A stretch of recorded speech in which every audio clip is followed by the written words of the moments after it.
네, 안녕하십니까. 삼성글로벌 정형외과에서 오늘도 비욘디 의학 채널에서 만나 뵙게 됐습니다. 조관수 원장님 만나 뵙게 됐는데요. 너무너무 네, 반갑습니다. 안녕하세요. 네, 오늘 주제가요. 발목 측면 인대 손상 및 수술과 재활에 대해서 이야기 나눠보도록 하겠습니다. 네, 오늘은 발목 측면 인대 손상과 그거에 따른 수술과 재활에 대해서 한번 알아보는 시간을 갖도록 하겠습니다.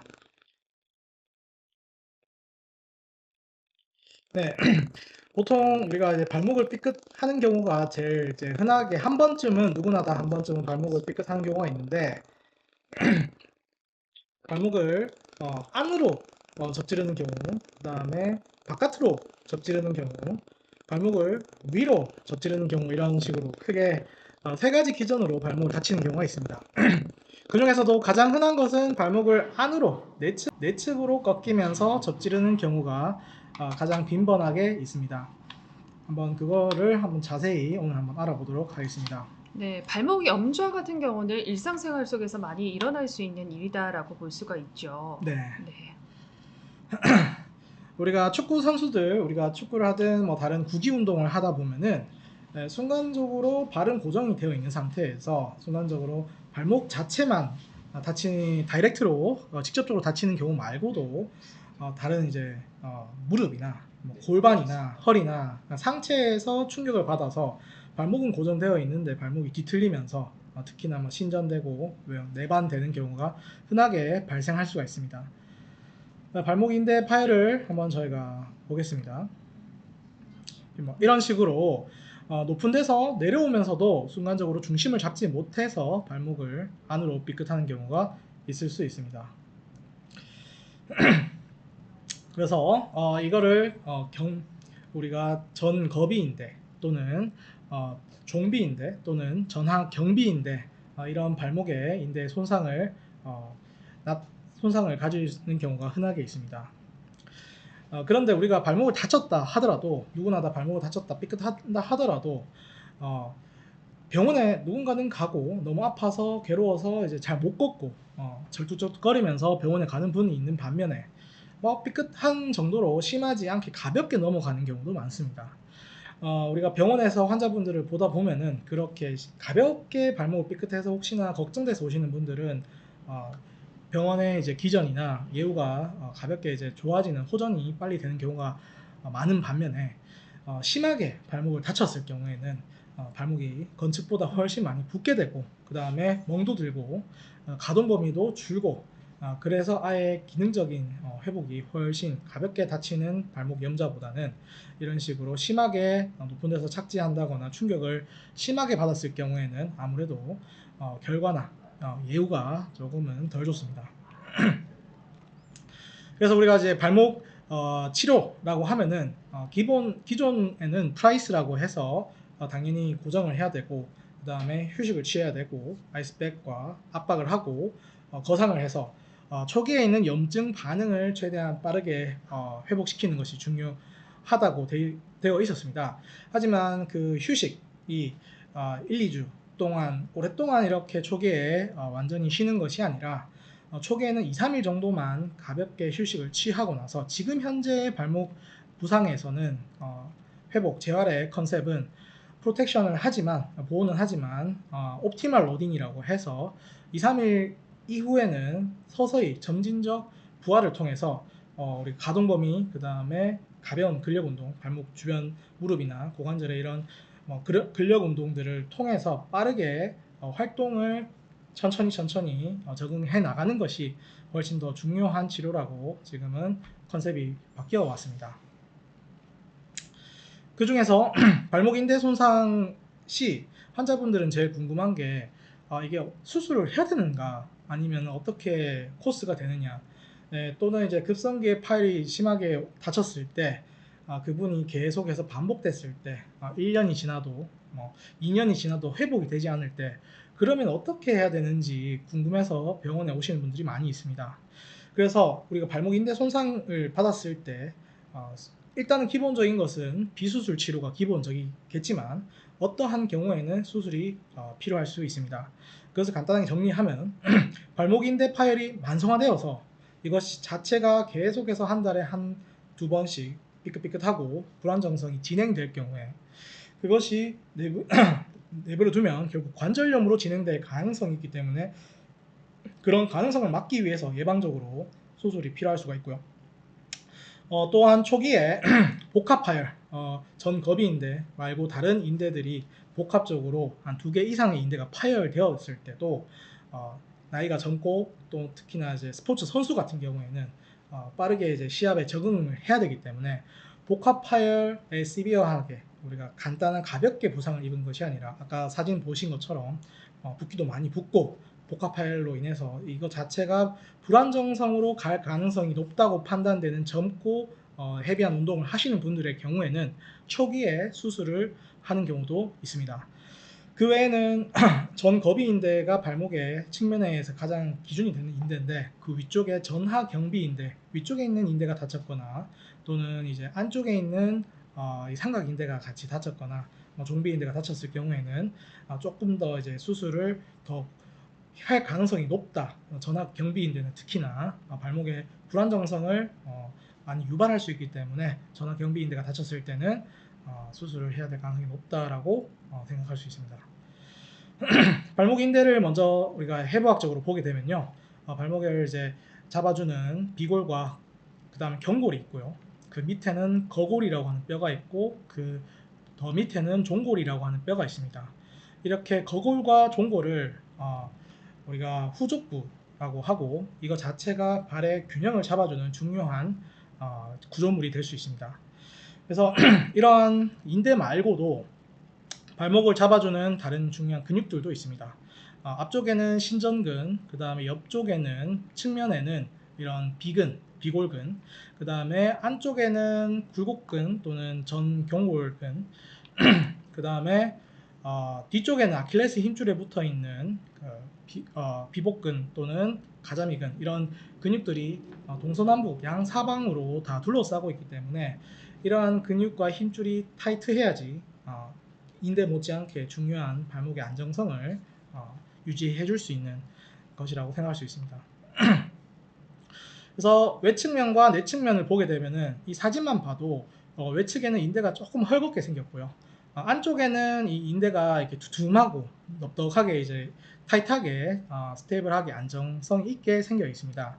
이런 것처럼 내측으로 외반돼서 다치는 경우는 잘 흔하지는 않습니다. 왜냐하면 삼각 인대 자체가 워낙 두껍기도 하고 넓기도 해서 이거 자체가 다치는 경우는 잘 없지만 외측은 우리가 가동 범위도 훨씬 더 많이 작동을 하고 내반대는 그 다음에 이거 자체가 이제 특히나 전거비인대가 얇고 짧고 그 다음 너비도 좁기 때문에 제일 흔하게 다칠 수가 있습니다.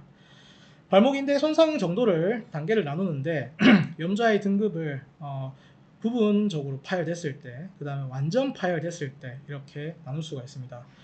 부분적으로 이제 파열되었을 경우를 그레이드 2, 그 다음에 좀 늘어난 정도 손상을 받았을 경우에는 그레이드 1, 완전 파열일 경우에는 그레이드 3. 그 외에도 파열된 인대에 침범된 개수에 따라서도 이렇게 단계로 나눌 수가 있습니다.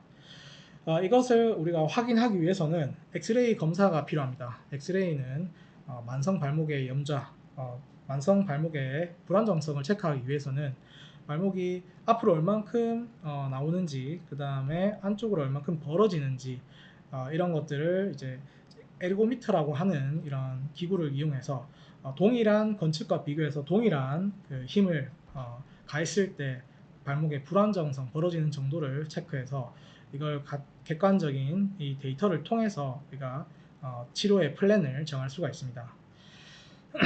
발목을 내버려 두면 결국 이거 자체가 진행을 해서 관절 자체가 좁아지고 그 다음에 관절이 닳게 되고 손상을 받고 관절염으로 진행을 할 수가 있습니다. 이렇게 관절염으로 진행을 해버렸을 때는 아무래도 기능적인 제약이 제일 심하게 생길 수가 있고 그 다음에 결국 관절면이 닳게 되면서 연골이 손상이 비가역적으로 진행되고 뼈도 닳고 그다음 통증도 많이 유발되고 어떠한 다른 운동을 당연히 하는 데는 제약이 생길 수밖에 없습니다. 그래서 관절염을 어떻게든 오지 않게끔 의사들은 고민을 하고 이거의 치료의 플랜을 꼭 정하고 있습니다. 인대 손상을 초음파로 보게 되었을 때는 비골하고 그다음에 거골 사이에 이런 전거비 인대가 놓여 있습니다.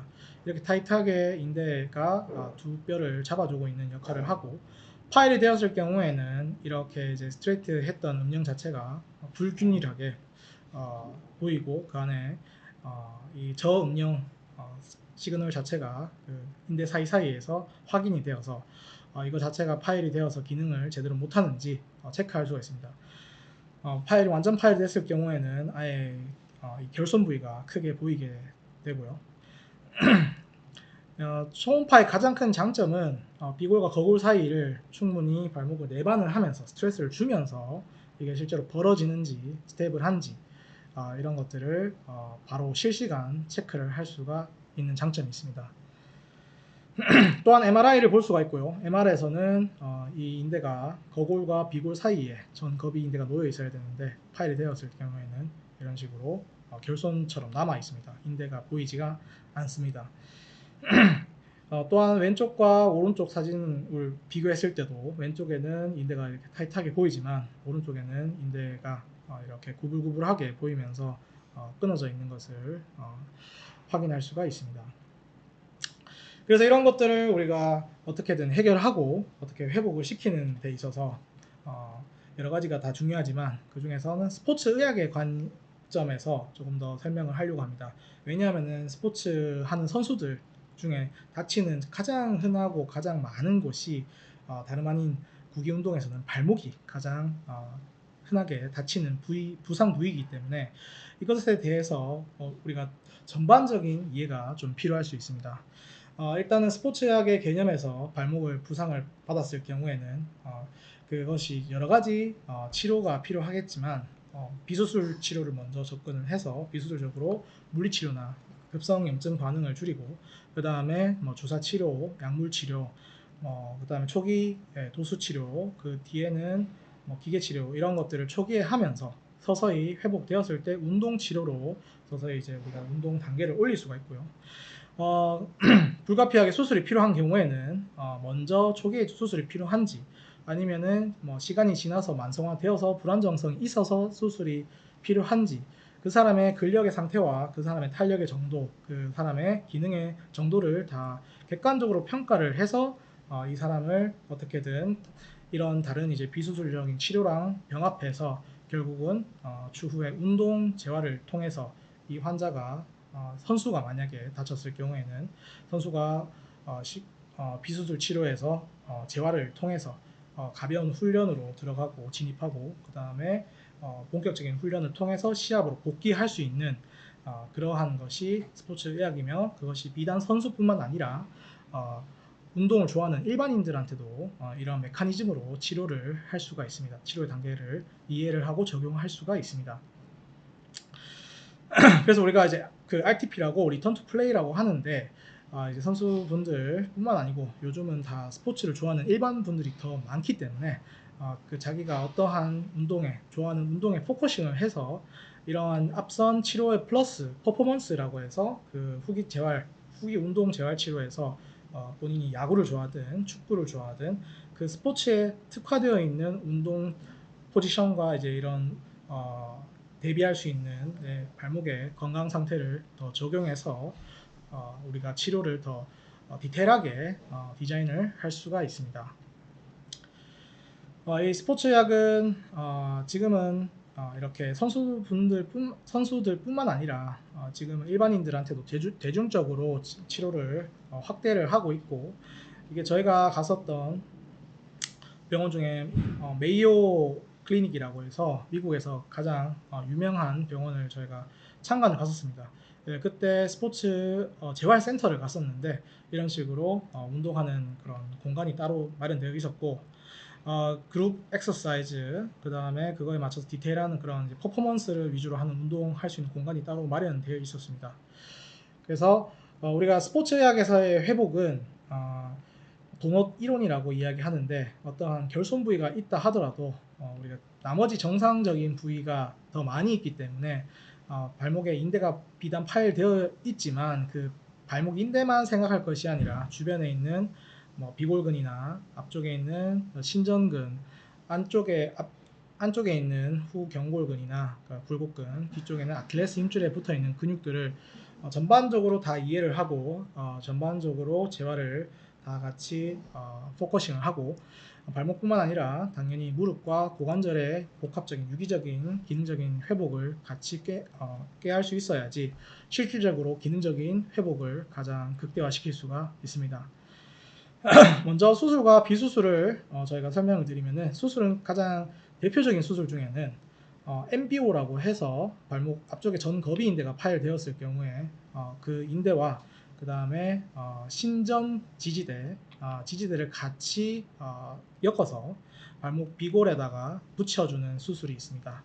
이거를 MBO라고 하는 수술로 일컫습니다. 브로스트롬 수술이라고 하는데, 봉합술이라고 하는데, 이렇게 수술을 하는 경우든 아니면 비수술로 치료를 하는 경우든 재활의 프로토콜은 조금 시간의 차이가 있지만 크게 큰 틀에서는 유사합니다. 스포츠의학에서 회복 단계를 크게 이제 초기, 그 다음에 중기, 그 다음에 후기 이렇게 나눌 수가 있습니다. 초기에는 당연히 염증과 통증을 회복해야 되고, 그 다음에 가동 범위를 회복해야 되고, 발목과 주변에 있는 근력들을 회복을 해야 됩니다.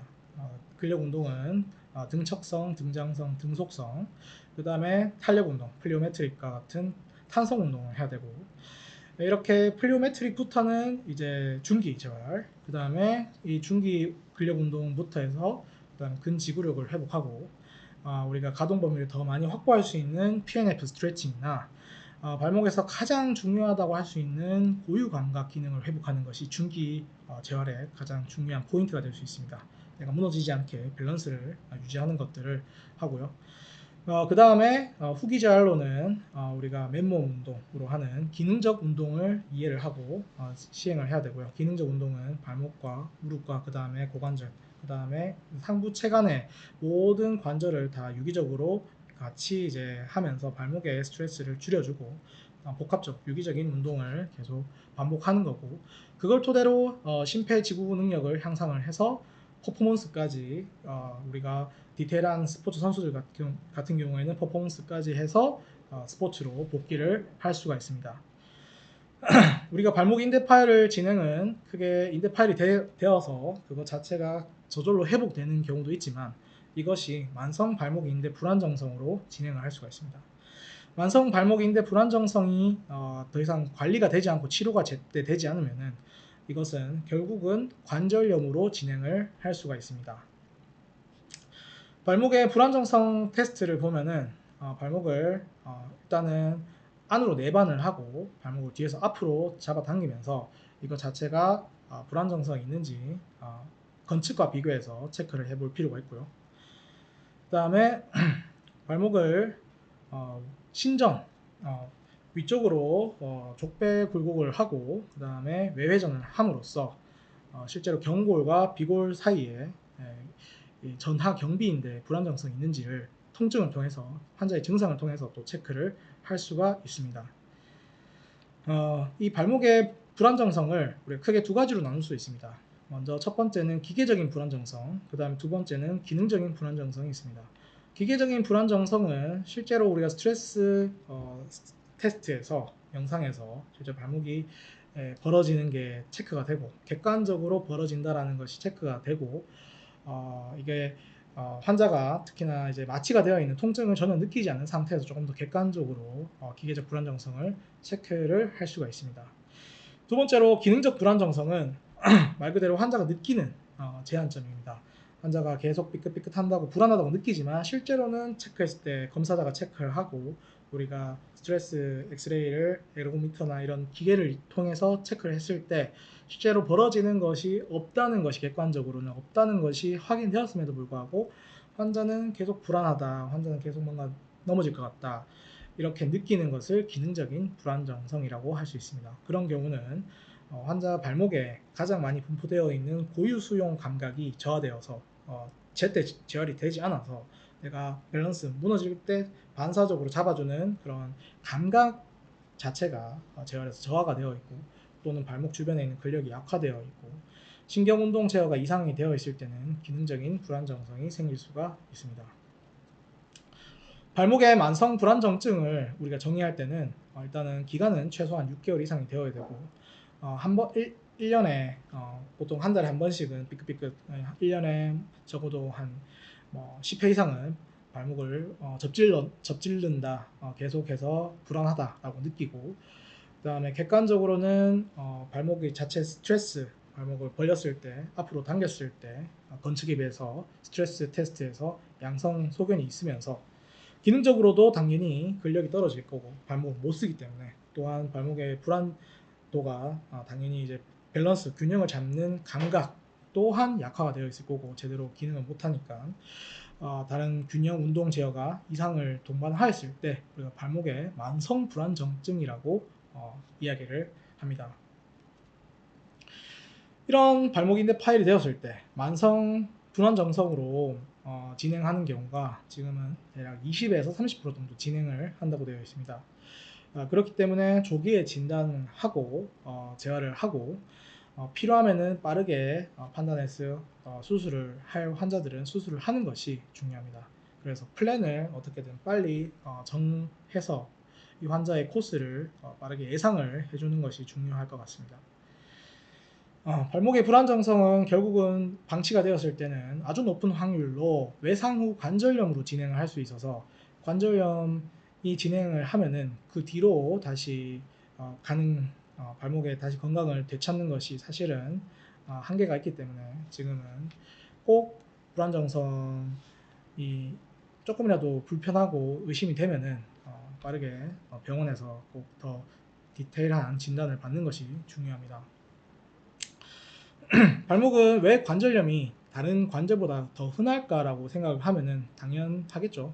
가장 많은 체중 부하를 받고 그다음에 네. 관절면 자체가 좁고 그렇기 때문에 한번 손상이 되었을 때 관절 우리가 아티큘러 카틸리지 연골 손상 자체가 한번 손상이 되면 계속해서 그쪽이 닳게 되고 빠를 수밖에 없습니다.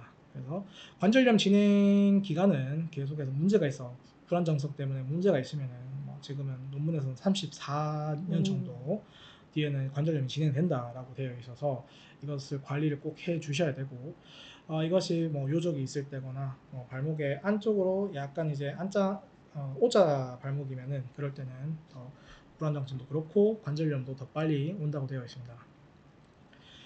관절염의 진행 빈도는 골절을 당했을 때 이제 더 가장 빠를 수 있고요. 그 외에도 계속 주기적으로 반복이 되거나 그 다음에 처음에 초기에 제가 보여드렸던 사진처럼 심하게 간단하게 삐끗하는 것이 아니라 심각한 손상을 한번 받았을 경우 그 다음에 이것이 계속 반복 만성화되었을 경우에는 결국은 이제 발목 관절염으로 진행을 할 수가 있고 이것이 만성 관절 불안정증이 결국은 관절염으로 진행하는 빈도는 70에서 80%까지 지금 최근 5년 이내에는 더 많이 계속 보고가 되고 있는 것 같습니다. 그래서 엑스레이나 관절경 검사나 진단을 계속 더 많이 하기 때문에 지금은 우리가 놓치고 있던 관절염 진행 빈도까지 더 많이 보고가 되고 있는 것 같습니다. 또한 작년에 동물을 대상으로 발목의 중요한 인대들을 실제로 손상을 일부러 시켜놓고 관절염으로 얼만큼 오는지 체크를 했더니만 이거 자체가 거의 대부분 동물 실험에서 인대에 불안정성이 있는 관절염으로 결국은 불안정증이 관절염으로 오더라라고 보고가 되었습니다. 그래서 그렇다면은 우리가 인대가 파열되었을 때 그것이 무조건 다 불안정성으로 가느냐 아니면은 우리가 그러면 어떻게 대응을 해야 되느냐 이것을 좀 알아야 되겠죠. 그래서 인대 불안정성 진행하는 군도 있지만 반대로 기능적으로 회복되는 군도 당연히 있습니다.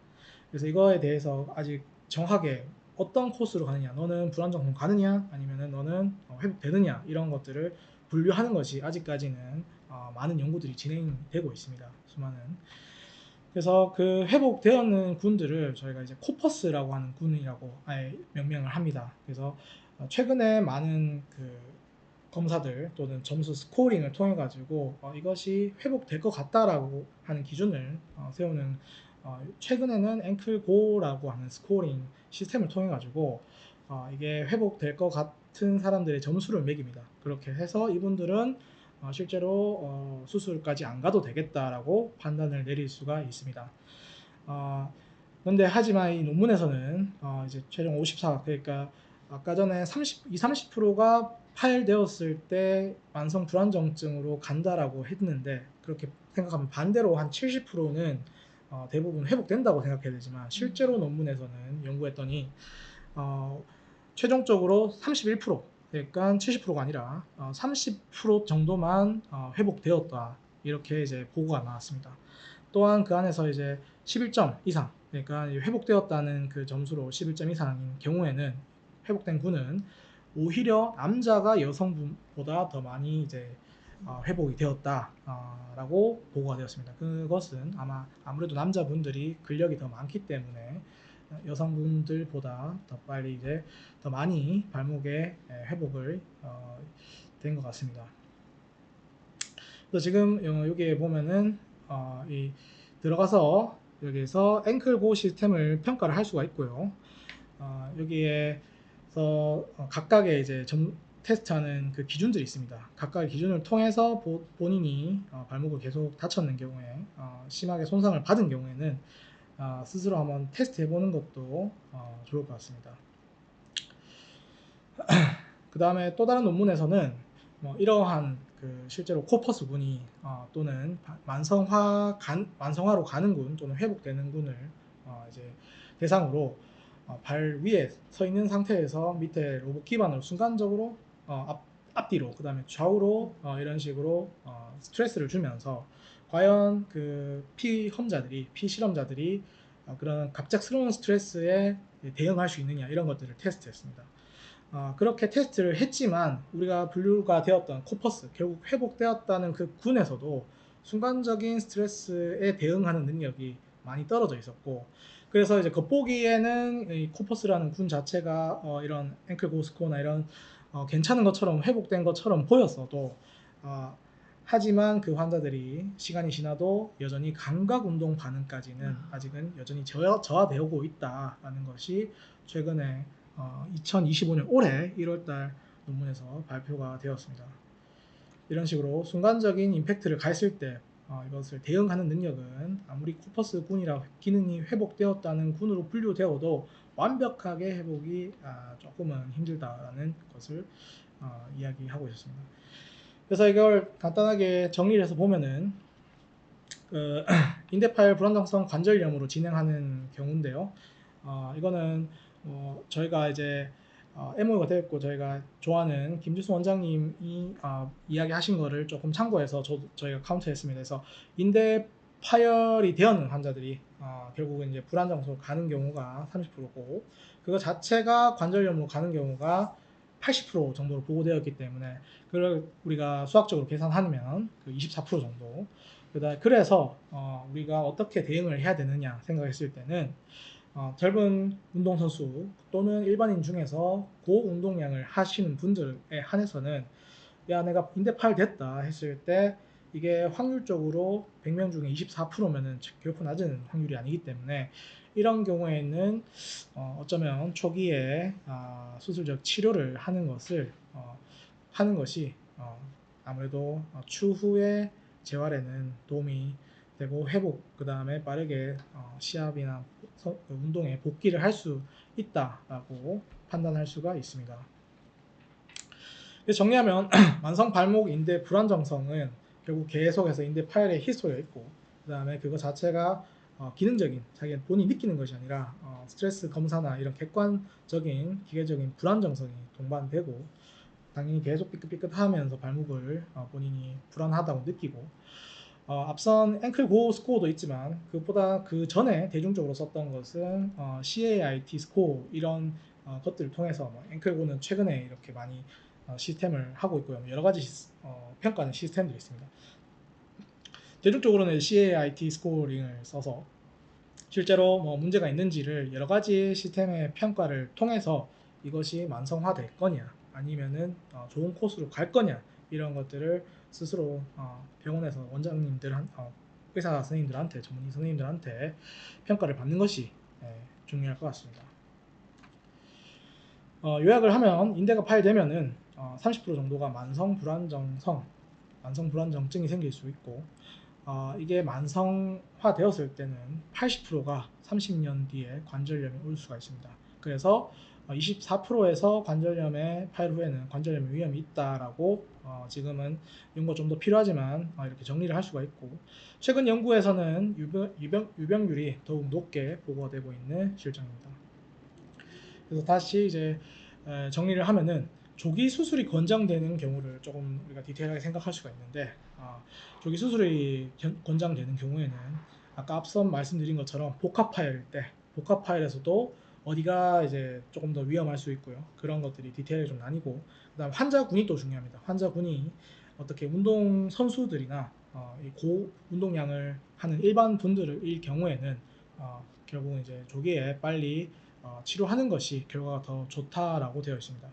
그래서 전 거비인대를 기준으로 해서 전 거비인대와 그 위쪽에 있는 전하 경비인대가 같이 파열된 경우를 우리가 하이 앵클 스프레인이라는데 이런 경우에는 경골과 비골 자체가 벌어지면은 이거 자체가 불안정성 관절염으로 훨씬 더 많이 진행할 수 있기 때문에 위쪽에 있는 인대가 동반되었을 경우에는 아무래도 조금 더 수술을 더 적극적으로 권장할 수밖에 없고 그다음에 활동성이 높은 환자 특히나 선수분들은 빨리 복귀가 필요하고 어차피 워낙 헤비한 운동량이 소화를 해야 되기 때문에 그런 경우에도 완전 파열일 경우에 복합 파열이 동반되었을 경우에는 당연히 이제 조기 수술이 권장될 수 있고 발목을 다치면서 완전히 이제 안쪽까지 삼각 인대까지 같이 파열되어 있을 경우에도 조기에 이런 불안정성으로 진행될 확률이 높기 때문에 조기 수술이 권장할 수 있습니다. 그래서 최근에 나온 논문 중에서도 오큐트 측면 발목 인대 불안정성이 있는 급성기 환자에서 무조건 보존적 치료로 가는 것보다는 처음에 그런 어떠한 심각한 부상을 입었을 경우에는 초기에 수술했는 군이 결과가 좋다는 논문이 최근에 발표가 되었습니다. 그래서 이제는 재활에 대해서 간단하게 설명을 드리겠습니다. 재활은 초기, 중기, 후기 이렇게 크게 세 단계로 나뉘고요. 초기 재활의 가장 큰 목표는 첫 번째 염증을 어떻게든 빨리 해결하는 것입니다. 그다음 두 번째는 어떻게든 가동 범위를 회복해서 운동할 수 있는 처음 상태를 만들어 주는 거고 그 다음에 가벼운 근력 운동을 할 수 있겠죠. 그래서 보면은 발목 앵클 펌프나 발목을 이렇게 돌리는 서클 운동, 그 다음에 발목을 A, B, C 형태로 이렇게 돌리면서 혈액 순환을 시켜서 발목에 있는 염증이 고이지 않고 발목의 염증이 계속 혈액을 통해서 빠져나올 수 있게끔 만들어주는 것이 초기에 중요할 수 있습니다. 그래서 우리가 열린 사슬 운동이라고 하는데 그 외에도 이런 이제 발목의 근력, 스트렝스닝, 가벼운 밴드를 이용해서 발목을 위쪽으로 족배 굴고 그다음에 족저 굴고 밑으로 그다음에 바깥으로 그다음에 안으로 이렇게 발목에 가동 범위를 주면서 가동 범위 및 그다음에 근력을 가볍게 스트레스를 저항을 주면서 운동을 할 수가 있고 또한 내 체중을 이용해서 가볍게 체간을 앞쪽으로 이동하면서 체중 부하를 앞쪽으로 이동하면서 발목에서 이 부하를 스스로 느끼고 그 다음에 본인의 그 체중을 스스로 이제 감각적으로 어느 정도 내가 버틸 수 있는 근력 대항할 수 있는 그런 고유 감각까지 같이 자극을 하면서 초기에 재활을 할 수가 있습니다. 중기에는 발이 이렇게 이제 닫힌 상태에서 딱 붙어 있는 지면에 붙은 상태에서 닫힌 사슬 운동을 이제 하면서 조금 더 이제 강도 높은 재활을 할 수가 있습니다. 그리고 또한 이제 관절 고유 수용기 감각 순간적인 내가 넘어지는 것을 대응하는 그런 반사적인 발목의 그런 예민한 감각을 키워놔야지 추후에 또한 부상을 예방할 수가 있습니다. 그래서 뭐 이런 이제 발 지면에 닿은 상태에서 지그시 자기 체중을 이용해서 가볍게 스쿼트 운동도 도움이 될 수 있고 서서히 가동 범위를 늘려나가면서 스쿼트 운동 또한 도움이 될 수 있고 그 다음에 일단 중기부터는 완전 체중 부하가 가능하겠죠. 그래서 또한 이제 발목의 앞에 그 다음에 뒤쪽 양 옆쪽으로 해서 Y 밸런스 운동으로 내가 부상당한 발을 지면에 고정을 한 상태에서 고유 수용 감각 본인이 어떤 식으로 넘어지지 않게끔 본인이 스스로 느끼고 스스로 그 안에서 대응을 할 수 있는 재활을 할 수가 있습니다. 또한 작은 박스를 이용해서 스텝업, 그 다음 스텝다운 운동을 할 수가 있습니다. 이런 식으로 올라갔다가 그 다음에 이런 내 몸의 체간을 앞뒤 그 다음에 위아래로 움직이면서 시선은 처음에는 땅을 봐도 되지만 시선은 보지 않는 상태에서 본인의 감각을 이용해서 계속해서 본인의 감각 관절 고유 수용기를 자극하고 완전 체중 부하를 통해서 근력을 균형 있게 다치지 않은 건축과 비슷하게 계속해서 밸런스를 맞춰 나가는 것이 중기 재활의 중요한 포인트겠죠. 이것이 조금 더 익숙해지면은 이제 뒤쪽으로 백 런지를 할 수가 있고요. 마찬가지로 양옆으로 사이드 런지 동작을 해서 환측의 더 큰 체중 부하를 통해서 근력과 고유 수용 감각을 자극할 수가 있습니다. 다음 후기에는 아무래도 이제 내 몸의 탄성을 이용해서 좀 더 많은 회전과 내 몸의 다른 체관과의 기능적인 다른 관절과의 유기적인 그런 움직임을 통해서 동적 안정성을 버틸 수 있는 동적 안정성을 다시 획득할 수가 있습니다. 재활로.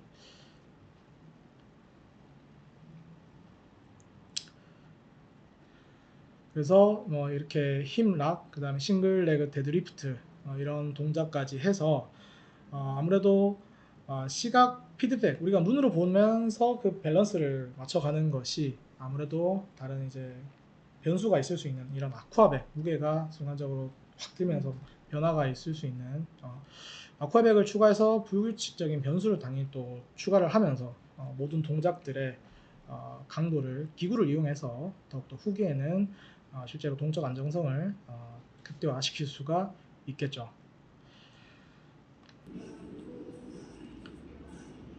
이렇게 우리가 점프 스쿼트도 발을 지면에서 떼고 올라가면서 시선을 정면을 바라보고 발목을 보는 것이 아니라 정면에서 뛰면서 이것이 가능해지면 그 다음에는 양 옆으로 또는 뒤쪽 앞뒤로 이렇게 방향을 전환해 가면서 점프 스쿼트를 함으로써 어떠한 동작이든 어떠한 상황에서도 내가 넘어지지 않게끔 대비할 수 있는 밸런스 재활을 마지막에는 충분히 할 수가 있습니다. 그래서 이런 후기 재활이 끝나면은 그 외에 나머지 다른 본인이 좋아하는 스포츠나 또는 본인이 원래 하셨던 선수분들 같은 경우에 본인이 원래 하셨던 그런 그 운동을 더 디테일하게 재활을 하면서 가장 회복을 극대화시키면서 빠르게 일상으로 돌아갈 수가 있을 것 같습니다.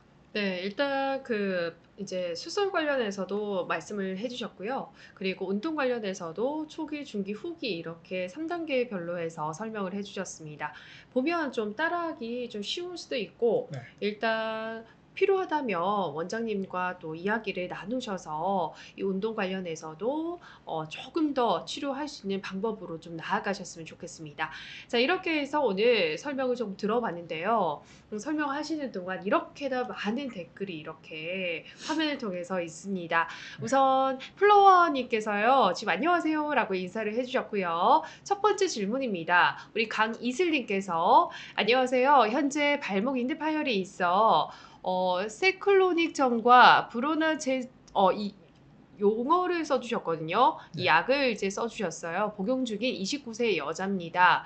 생리통이 도저히 잡히질 않아서요. 혹시 지금 먹는 약에다가 지금 아까 여기 말씀해 주셨던 약에다가 타이레놀을 추가로 복용해도 괜찮을지 좀 여쭤보는데 혹시 좀 대답이 가능하실까요?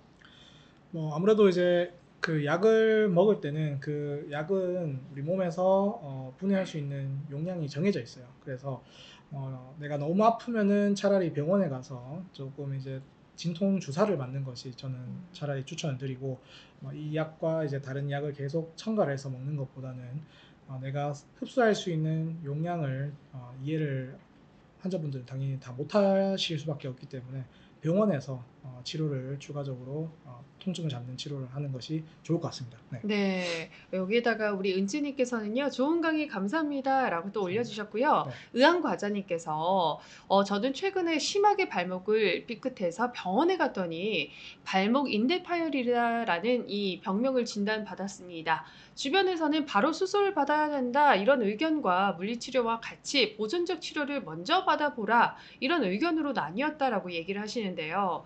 사실 최후의 수단으로 수술을 선택하는 게 맞을까요? 한 번 더 물어봐 주시고 계십니다.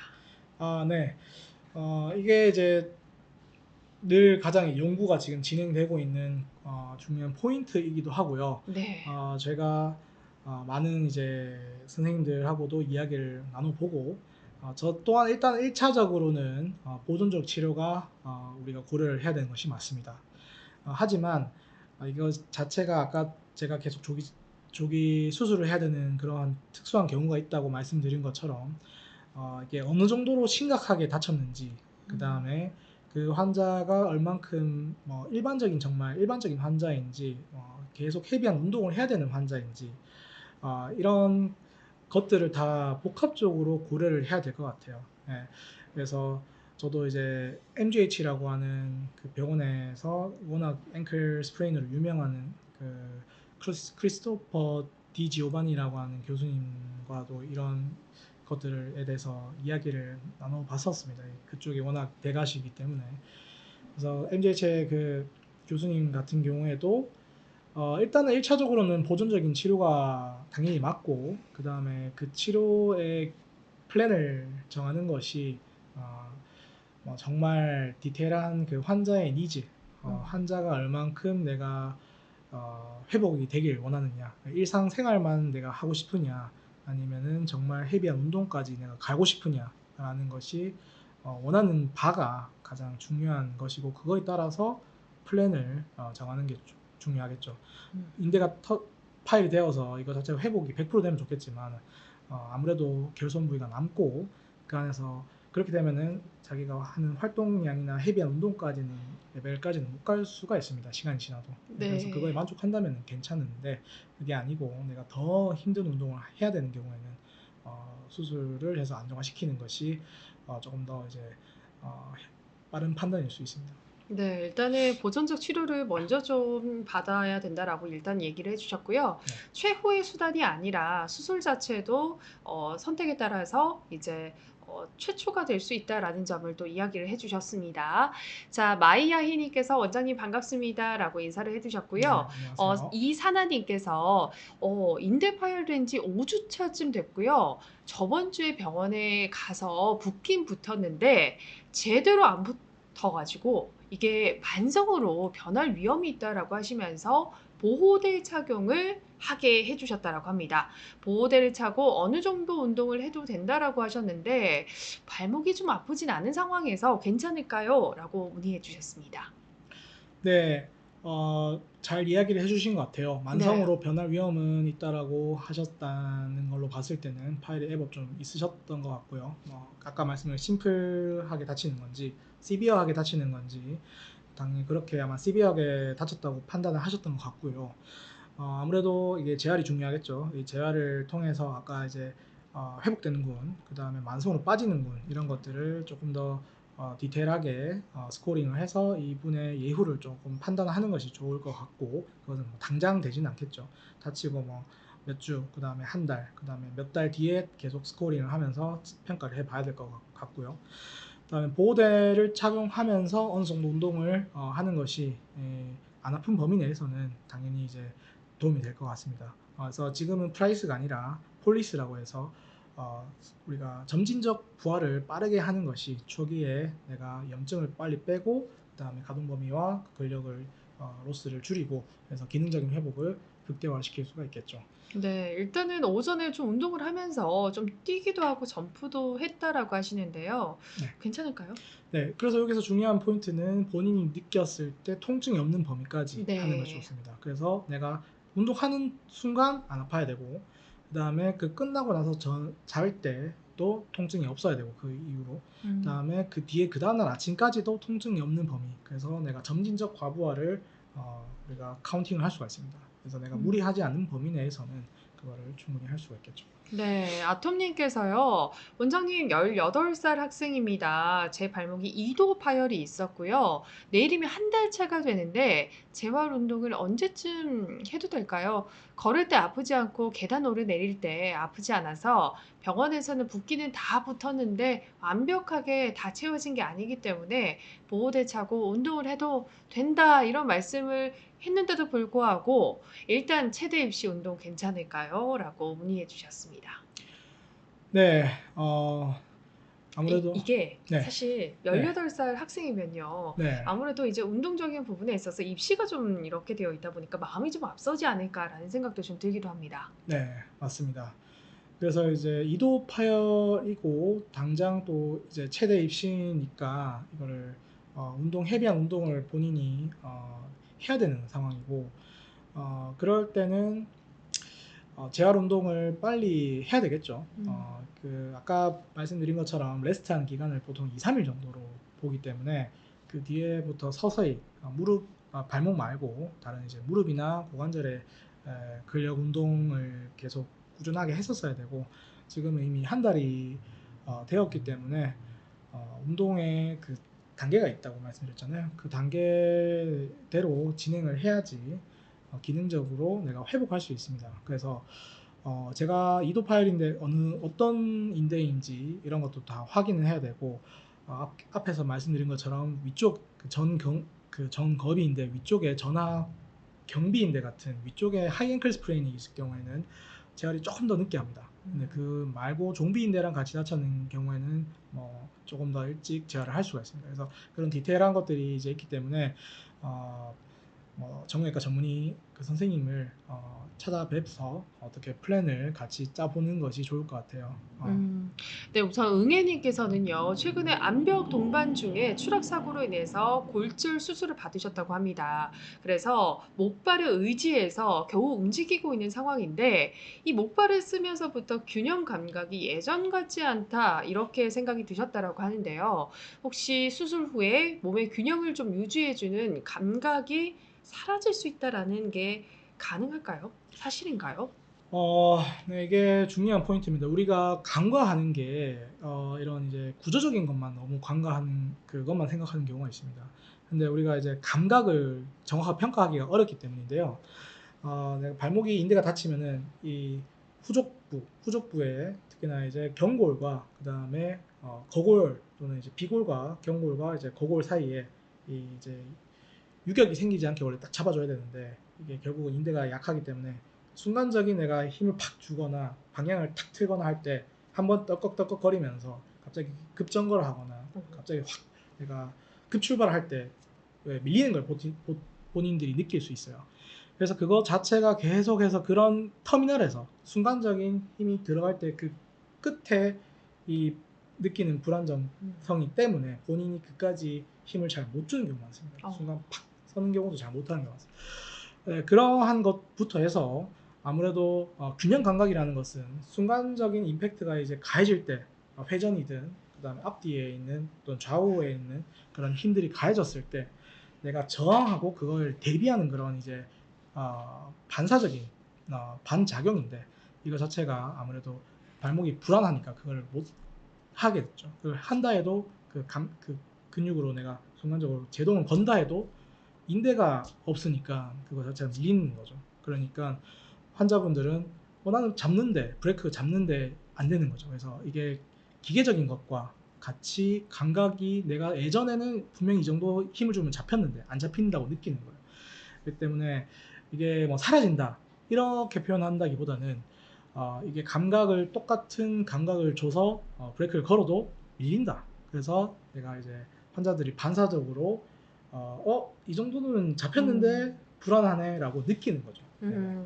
자, 이렇게 해서 일단은 저희가 최대한 댓글을 통해서 답변을 드릴 수 있도록 했습니다. 지금 보는데 은성님께서도 그리고 플라워님께서도 좋은 말씀 감사합니다라고 이야기를 네, 해주셨는데요. 감사합니다. 자, 하나만 더 질문을 한번 받고 바로 대답을 한번 드려보도록 하겠습니다. 자, 일단 맨바닥에서 걸을 때 뒤꿈치가 갑자기 아플 때가 있는데요. 이유 뭘까요? 또롱이님께서 문의해 주시는데 한번 여기에 대해서 과연 가능할까요? 갑자기 찌릿하거나 이런 게 가능할까요? 아무래도 이제 맨바닥에서 걸으면은 충격이 이제 있으니까 주변에 발목 주변에 있는 근육들이 훨씬 더 스트레스 순간적으로 조여주는 압박이 더 많이 될 수밖에 없겠죠. 그러니까 그 근육 힘줄 사이사이로 신경이 지나가는 말초 신경들이 지나가는데 순간적으로 확 음. 조이니까 통증을 느끼는 경우가 있을 수가 있겠죠. 뒤꿈치가 아픈 거는 그렇게 뭐 신경이 특히나 이제 경골신경이 이제 터널 발목 안쪽에 있는 터널에서 눌려서 그런 경우가 이제 있을 수 있고 신경이 말초신경이 박스 너브라고 하는 것도 있는데 뭐 말초신경이 사이드로 가는 말초신경들이 순간적으로 눌려서 통증이 있을 수가 있습니다. 음.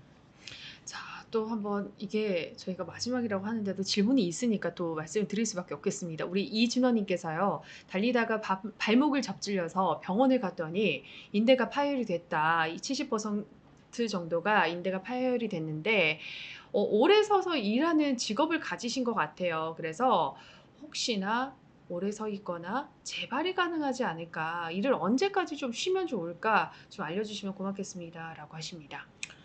네, 그래서 이렇게 50% 이상 파열이 되어서 그 다음에 계속해서 이제 불편함을 느끼시고 이런 경우에는 얼만큼 본인이 또 오래 서 있는 것이 발목에 계속 스트레스가 가해지는 상황이기 때문에 굳이 뭐 선수가 축구 선수나 이런 구기 운동 선수가 아니더라도 발목에 스트레스가 많이 가해지는 직업의 환자분들도 그것이 계속 불편함이 오래 기간 동안 유지가 되고 계속한 불안정성이 계속 유지가 될 수 있다면은 그때는 좀 적극적인 치료가 필요할 수 있습니다.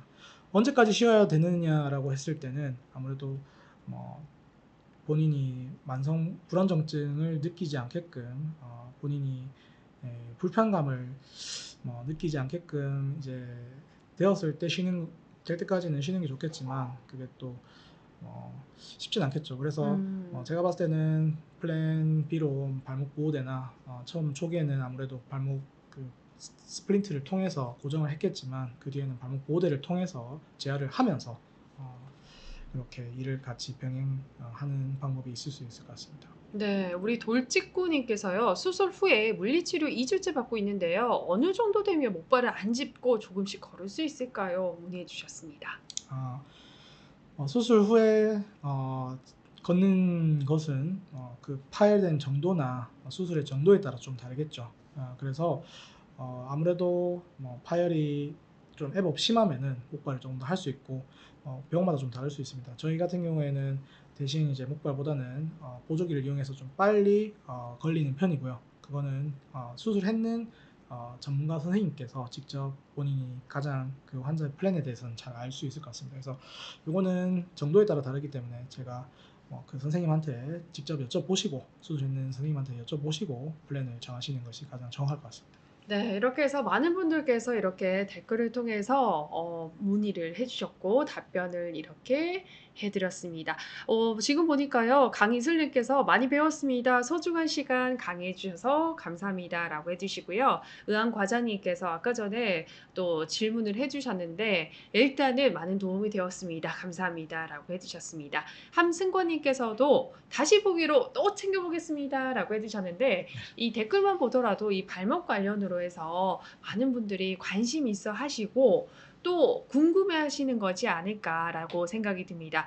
또 다른 기회가 된다면 또 발목 관련으로 해서 저희가 또 이렇게 Q&A 시간을 또 가져보도록 하겠습니다.